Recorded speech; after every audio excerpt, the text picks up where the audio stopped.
Gambling in the world of sports. Seemingly a growing issue around not only college football, but every sport. And we're going to talk about it. John Mateer accused of gambling. We'll talk all about that here later today on this episode. We also got an AP Top 25. It came out on Monday.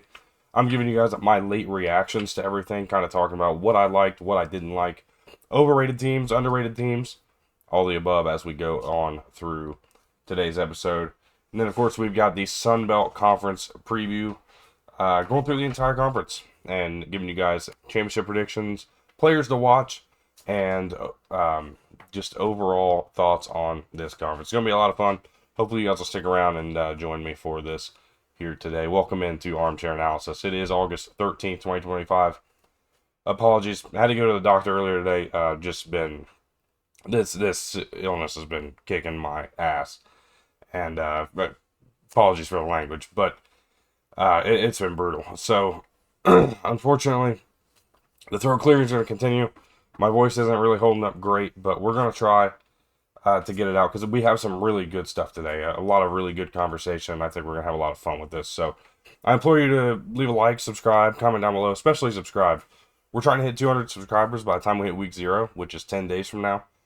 I think we can get the job done, but I need you guys' help. Hit that button. It's free.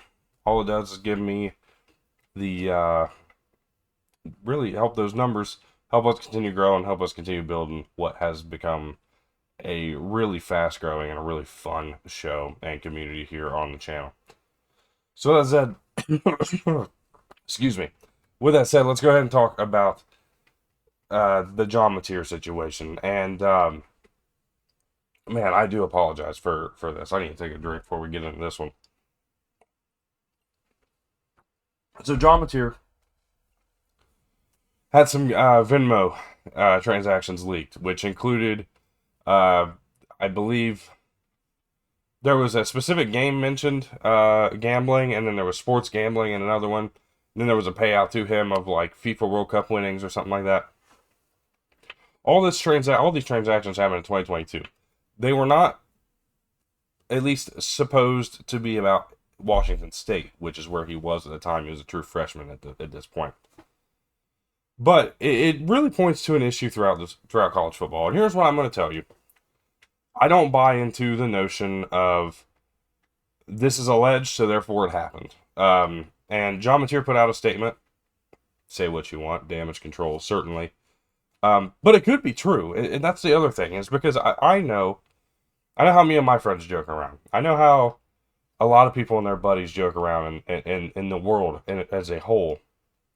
And the point of that is that a lot of people do just make kind of out there jokes and not expecting anything to come of it, and not expecting gambling or sports gambling, especially in the world we live in, to be, that kind of a topic.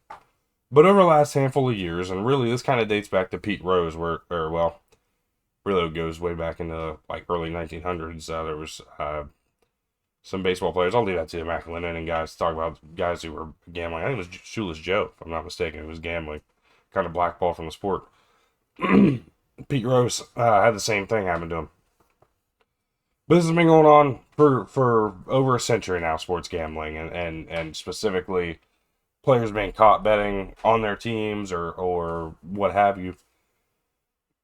The thing for me is that, we've recently seen this too. We've seen multiple MLB players be busted or investigated for sports gambling. We saw an NBA player be banned for sports gambling, betting on his own lines and his own unders. We've seen the biggest star in the MLB, Shohei Ohtani, be caught, or not be caught. Let's be very careful how I word this one. Be the center of a betting scandal, and where his translator was the one supposedly going in and making these bets and putting this money into an account from Shohei Ohtani's account. John Mateer has put out a statement saying that his Venmo transactions were inside jokes with him and his friend. Believe what you will with that, but it is a bigger deal because, again, the NFL has been seeing it, that college football has seen it, Both Iowa schools had a big scandal, I think 2 years ago now, where their football programs had players that were betting on games and specifically their own games. This is a trending topic, and this is becoming a more prevalent topic around sports. The biggest reason is because that's kind of the water you get into when sports gambling is legal everywhere. People can do that, and the reason the one thing I'll say with this to kind of close this out, because I don't want to spend forever on what should be obvious here. This is going to be solved by the end of the week. And I'll tell you exactly how I know it's going to be solved. Because if there is truly an investigation, which there probably will be, because it's still skeptical, no less, and Oklahoma State's there handling it internally, whatever you wish from that, it will be very easy to go in and talk to whatever sites are being used, from whatever profiles those guys have, and determine whether or not those bets were actually placed. Whether or not bets were actually placed from those specific accounts with those specific numbers attached. All of that will be able to be determined very easily. And that right there is why I'm not worried about this one bit. I have little to no concern what the end result's going to be, because I know that we're going to get an accurate end result. We're going to know very shortly whether this is true or not. But this, again, it points to a bigger problem around all of sports we've seen. I think it was Jameson Williams, if I'm not mistaken, and forgive me, I know he was suspended for a reason, but I believe he was suspended for sports gambling. So it's just a bigger issue around the world of sports, and kind of just one of those can of worms we open when we do things like that. And obviously, I'm somebody who does partake in such things, and I'm open about that. I have a segment that's called Take 10, where we pick 10 games every week, or 10 win-loss totals, or whatever have you in week 0. And we keep track of it all throughout the year. And so I get it. I know what that looks like. I know what that could be. And, I know we all have fun with it. But at the end of the day, there are rules and stipulations to betting within the sport that you play. And should that be an issue, given the fact that there is one note that states a college football game, an SEC game specifically, something worth noting. I think that's something we need to keep track of. Keep an eye on it, because it has really big implications, not only for Oklahoma for the entire season, but that week 2 game, a very big deal. Eyes all over that game, 7:30, I believe, on ABC that night. Oklahoma hosts Michigan. This is a game that Oklahoma walks into as a favorite, and should be a favorite. All that could change with one ruling from the NCAA determining John Mateer ineligible due to this investigation, and or a finding that is adverse to the story that has been given to this point. So eyes will be kept on that for sure. That's a big deal. That's one of my Heisman favorites right there, John Mateer. So kind of a bummer to see that happen before we get to the season, but something that no less we will be keeping track of very closely here on Armchair Analysis. Moving on, we got the AP Top 25, and it was good, honestly. For preseason rankings, a lot of times we see some overrated and underrated teams. I remember Iowa State and North Carolina, I think it was in 21, 2 top 10 teams. North Carolina was terrible. They dropped out of the top 25. Iowa State wasn't quite as good as everybody expected them to be. This year, who are the overrated and underrated teams? I think they got it majorly right. I think there's some teams that certainly have potential to be bad, but the way I see it, I really agree with the large majority of this top 25 ranking. So I'm super excited to talk about this. I will not be giving my top 25 today. That's going to be coming in a couple of weeks as we lead up to week 0, or next week, as we lead up to week 0. But I do want to kind of give my early thoughts and kind of give you guys an insight on where I'm thinking as we go through this this next week and leading up to my, again, top 25 rankings that'll come out next week. So Texas at number 1. I'm okay with that. Outside of quarterback, which is just an unproven position, not even a bad position. I think Arch Manning's going to be really good. a unproven position. This is a loaded roster, once again, who's certainly making their way back to the playoff. No doubt in my mind. Number one, yeah, I'm okay with that. It's not who I would have currently, but they are a good number one team. I am surprised, and I apologize for this coughing. I truly it's not gross, so I'm trying not to make it too bad, but I do apologize. I am surprised a little bit they didn't go 1-2 for that week one matchup with Ohio State and Texas. Just figured that would probably make sense. It would sort itself out either way. They didn't. They put Penn State at number 2. I'm perfectly fine with that. I love Penn State as a top 2 team. They're in consideration for number 1 for me. So I'm okay with that. Ohio State was 3, another team that's not quite in consideration, but up there. Clemson, that's probably my favorite still at number 1, personally.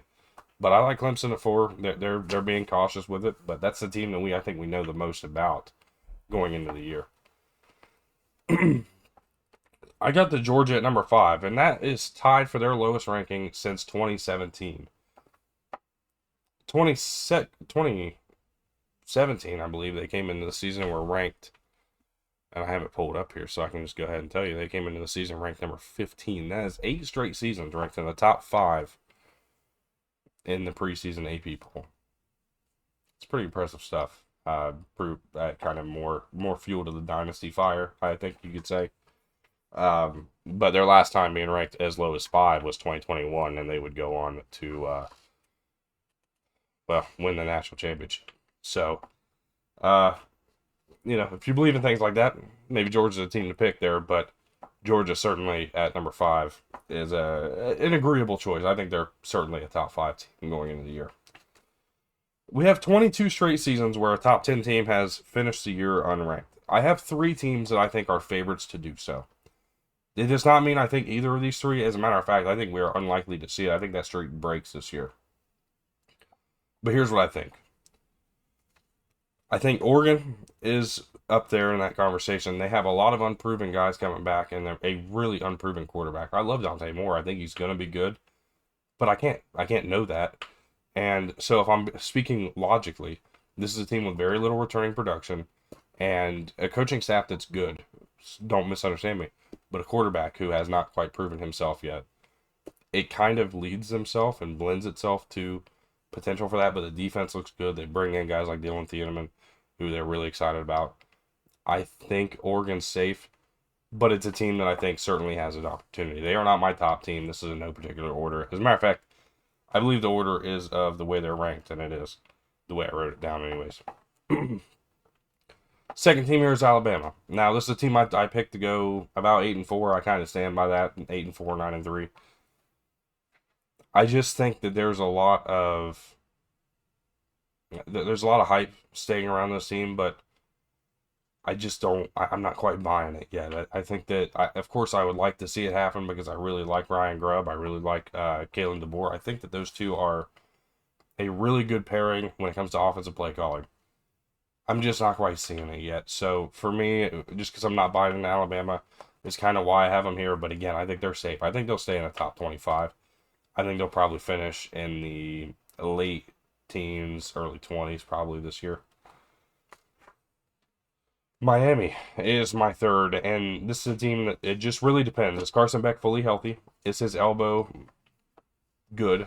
Look, I've suffered the same injury, minus the surgery.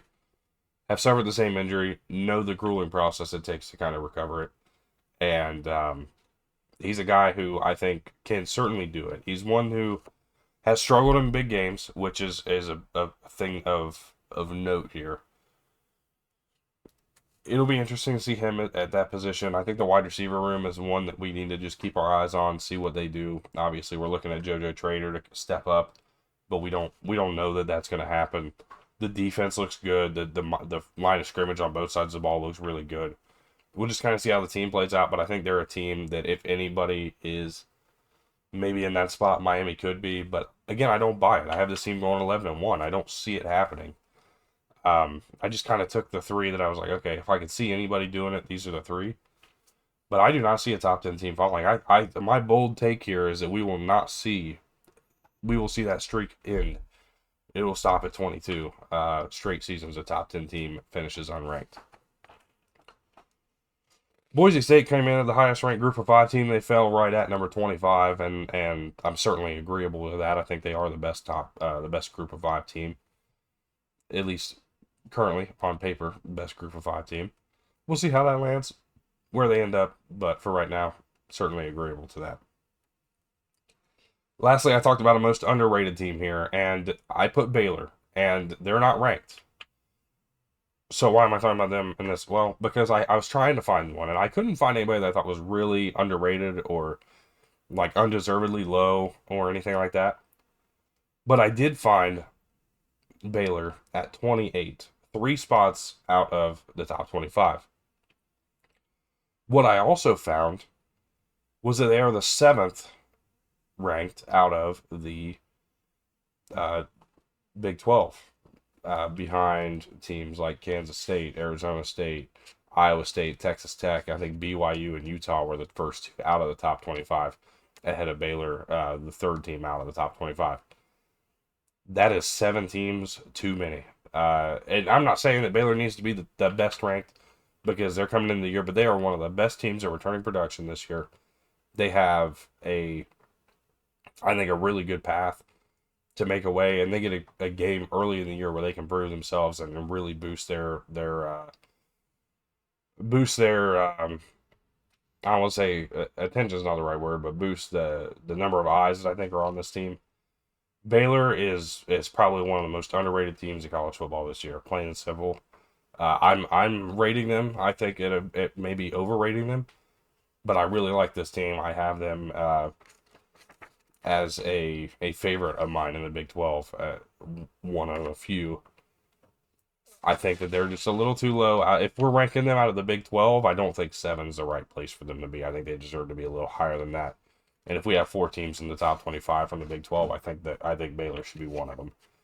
That's where I stand on that. That's why I say Baylor as most underrated. And I apologize again. This is not fun for me. I do apologize. The coughing part. This is fun. I love this show, and I hope you guys do too. Look, I know it's been a little rough the last few days again. Just being sick and not even sick. It's a sinus infection, but it is kicking my ass just beyond belief. But it is it's been a lot of fun. This community that we're building here has been a lot of fun. So I ask again, as we get into our preview here, just leave a like, subscribe, comment down below. Let me know what you guys think of the content so far today. And let me know what you guys want to see as we lead more up to the upcoming 2025 college football season. Let's go ahead and talk Sun Belt Conference, shall we? This is a conference that has sort of started to fall victim to the portal. For the first couple of years, they stood strong. There's teams that still stand strong, but they're starting to become few and far in between. Marshall got decimated between Charles Huff leaving because they couldn't find the NIL funds to losing their entire roster pretty much. Marshall got poached, and that's a team that I think is going to fall pretty victim here. Troy gets poached. South Alabama loses Gio Lopez. That's a big deal, and that's something that we're concerned about. Fluff Bothwell leaves as well. South Alabama got poached. App State has managed that. Joey Aguilar, of course, a 2-time transfer this offseason. Coastal Carolina loses their quarterback, Ethan Vasco. Loses 2 quarterbacks. Noah Kim also goes out. So Coastal Carolina gets hurt a little bit here. It's kind of just a conference where if you can manage continuity, you kind of lean into being a favorite or a potential favorite. So let's go ahead and talk about some names to watch here. And we're going to go east to west, alphabetical order. So in the Sun Belt East, we obviously start with App State, alphabetical order, and Dalton Stroman, wide receiver. This is a guy that I think he needs to become a leader of this offense. He's a guy who's had, I think, 400 yards of receiving in both of his years. With significant playing time. He just needs to step up. He is now the most experienced guy in the room. Needs to become the leader that we've expected. He's a guy that's had the potential, has the talent to do so. Just need to see it through and through. He's a guy I'm excited for. And I'm also excited because he's got a really underrated quarterback going to be throwing the ball to him, and AJ Swan. Don't sleep on JJ Cole. That's a quarterback battle, underrated in this group of five. AJ Swan, JJ Cole. I think it's going to be Swan, but Cole even has some time. That's gonna App State's set at quarterback, and Dwell Logan's comes in. He knows how to coach up some quarterbacks. It's going to be really interesting to watch this year at App State. Coastal Carolina, I'm looking at MJ Morris going to the quarterback position again here, which is kind of unfortunate. I don't love to do this, but Coastal got poached and lost a lot of guys. But I really like MJ Morris. Comes down from NC State. I think he took another trip up to Maryland, if I'm not mistaken. Kind of just looking for that fresh start. And sometimes you got to drop down to the group of five to get that fresh start. Going to be playing in Tim Beck's offense and seeing what they can do. They'll be an interesting team to me, but I'm having a hard time with Coastal right now. I don't know exactly how to feel. Georgia Southern, I got linebacker Brendan Harrington. They bring him in from Appalachian State. I think he's going to be a fun guy to watch them plug into this defense. Trying to replace Marquez Watson Trent, who left them in the portal last year. If I'm not mistaken, that was the right name. Let me go ahead. I don't know why I second guessed myself like that, but and I was right. I don't know why I do that. But anyways, Brandon Harrington is a guy that they're looking to plug and play, kind of in replacement. I think he'll be able to produce maybe similar production even to Watson Trent. That'll be a fun guy to watch on this Georgia Southern team who's looking to make a push for a Sun Belt title. Georgia State's got running back Rashad Amos. He had 1,000 yards rushing at Miami, Ohio 2 years ago in 2023. Has spent some time in South Carolina for the first 2 years of his college career. Then spent a year last year at Ole Miss. So he's got some SEC experience, some successful experience at the group of five level. He's a guy that I think will be helpful to this offense and seeing what they can put together over there at the old Turner Field. JMU, simple. That's Matthew Sluka, quarterback, reuniting with Bob Chesney. Looking to see what they can do. Obviously, remember, he quit on UNLV. And I'm not saying that in a negative way. That is just the facts. He quit on UNLV last year. So he could go to JMU, play for Bob Chesney again. They were a dynamic duo at the FCS level. I think they can do it again. I'm looking forward to seeing that magic come back over there. Marshall, I didn't even have a name to watch. I just, look, what is this team going to do? What do they look like in 2025? This is one of the biggest mystery teams in the sport to me, and it certainly stands that way right now as I look at it. Old Dominion linebacker Jason Henderson. Coming back from a knee injury, he was a 2023 All-American by a handful of places, including Athlon Sports. So, with that being said, he's a guy that I think a lot of people are looking forward to seeing come back on this Old Dominion defense. And a team that a lot of people are looking at as a sleeper in the East, and I think that's it is certainly a reasonable expectation to say that. A lot of people are looking at JMU, Georgia Southern. I'm included in that conversation. But Old Dominion's a team that's kind of snuck up on me. Ricky Rain's been really solid. They've put together a good last couple of years. They've been able to keep it tough and close with a lot of their Power 4 opponents recently. They'll be a fun one to watch this year. And App State also. A couple teams I think could be sleepers here, but again, it's going to be hard to outdo the talent on the other two rosters. Moving to the West, I'm going to start with Arkansas State, of course, and that's wide receiver Corey Rucker, a guy that I think can be a really big playmaker for this team. A huge weapon for Jalen Rayner, and Jalen Rayner is a guy that I'm really excited about, but we'll talk more about him later on. For Louisiana Lafayette, or Louisiana as we know them now, I got quarterback Walker Howard. He's spent a few years now between LSU, Ole Miss. He's transferring, just going to go to Louisiana, get some time in, and look, I think that makes Louisiana a real player. They've got a really solid roster. Michael DeSormo's kind of an underrated coach, and has done a decent job keeping Louisiana kind of in competition for the Sun Belt over the first 3 years he's been there. Year 4, I'm looking for kind of a jump forward. I think they might be a favorite in the West.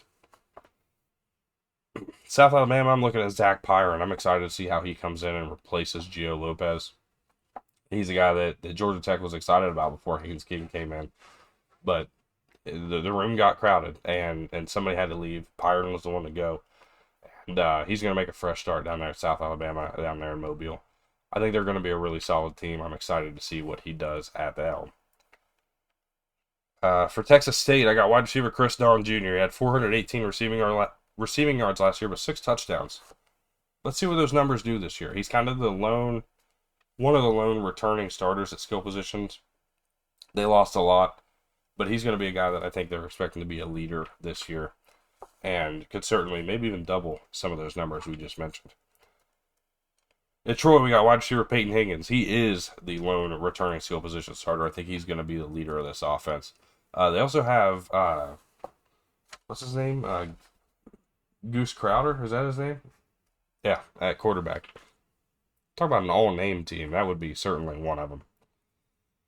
And Louisiana, Monroe, we got the running back room as a whole, and that's just because how are they going to replace Ahmad Hardy? How are they going to kind of figure out who the star is going to be? Will they do it in the aggregate, replacing and running a bunch of running backs? One thing that was shocking to me was Bryant Vincent. This team was, 5-1 at one point last year? They finished 5-7. You got to find out how to close the season. You got to keep guys healthy.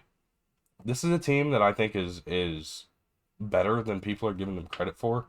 Better than I'm even giving them credit for. I just need to see it because UL Monroe's not a school we've seen it from.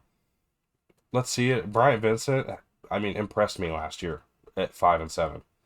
We'll see what they do going forward. And remember, that was only year 1 last year. Plenty of room to grow for that program and for him as a coach. So let's go ahead and get pulled up the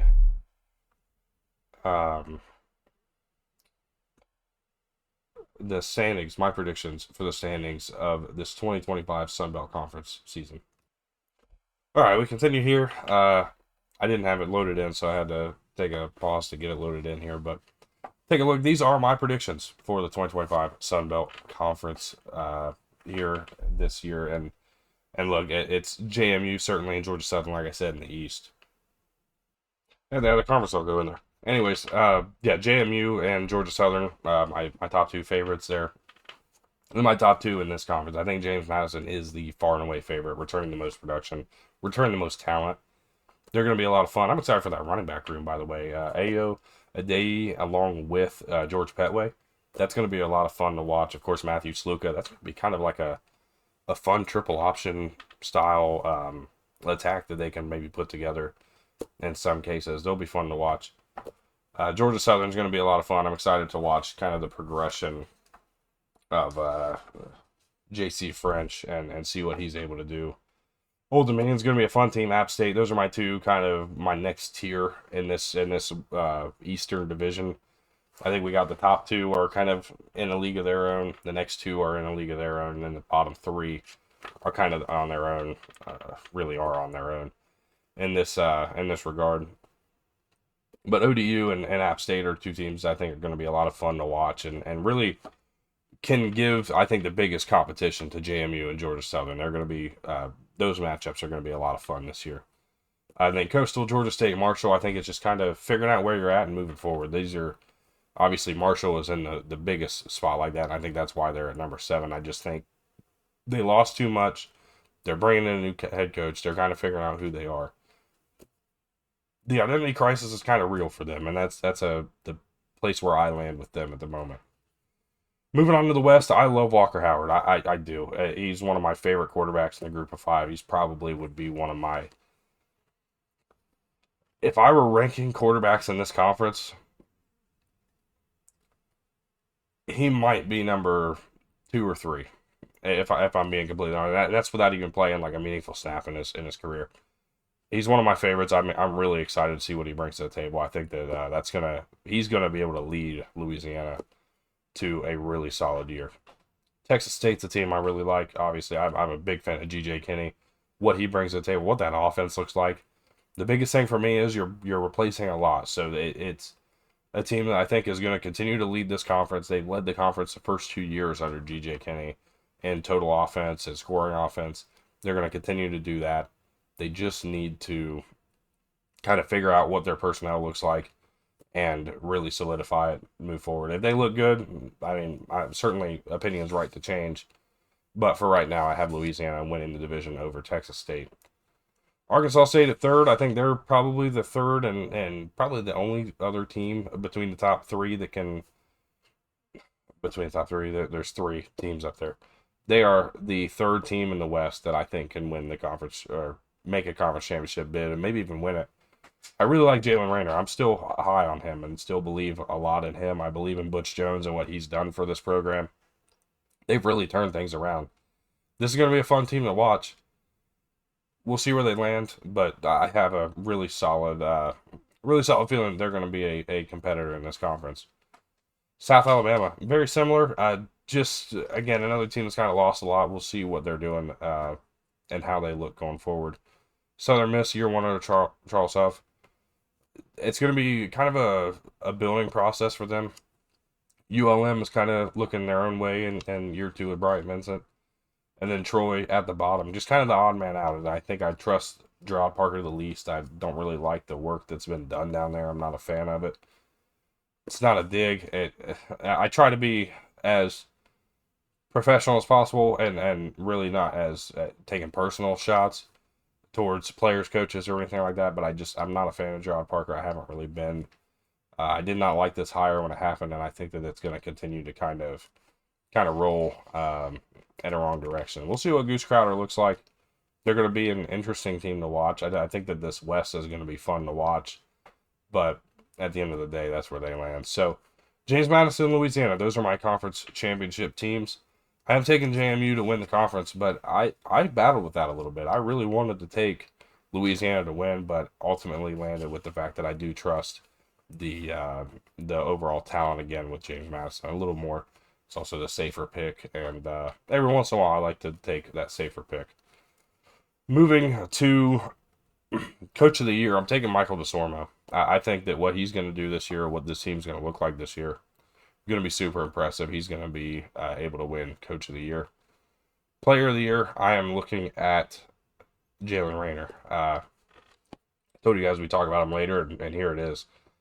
I think he has potential to really break out this year and prove what he's worth. This is a guy who, I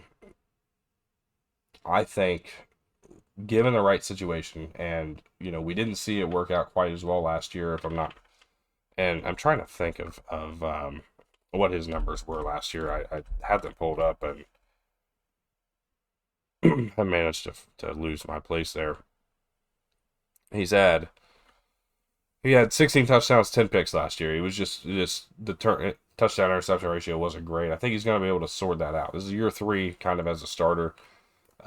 He's been able to improve that completion percentage over the course of his career. He was able to kind of improve himself. Actually, that's not correct either. Or what I was about to say was not quite correct. But I would just really like to see what he's able to do, kind of improving his ability to take care of the ball. Really want to see them utilize him on the ground a little bit more too. That's something that, and I think that he does have a lot more, or was better on the ground. I would love to see what those numbers are without sacks included. But I think that he's going to be one of the more dynamic players. I think going into year 3 as a starter, though, again, just the maturity is going to be there. Be able to take better care of the ball, be a guy who plays into the strengths of this offense, plays into the strengths of this team, and again, gives Arkansas State a chance to maybe go out and at least play for the Sun Belt title, if not maybe even win the whole conference. So with that is your Sun Belt Conference preview show here on Armchair Analysis. Again, if you are new around here, leave a like, subscribe, comment down below. If you want to see more Sun Belt content, I got great news.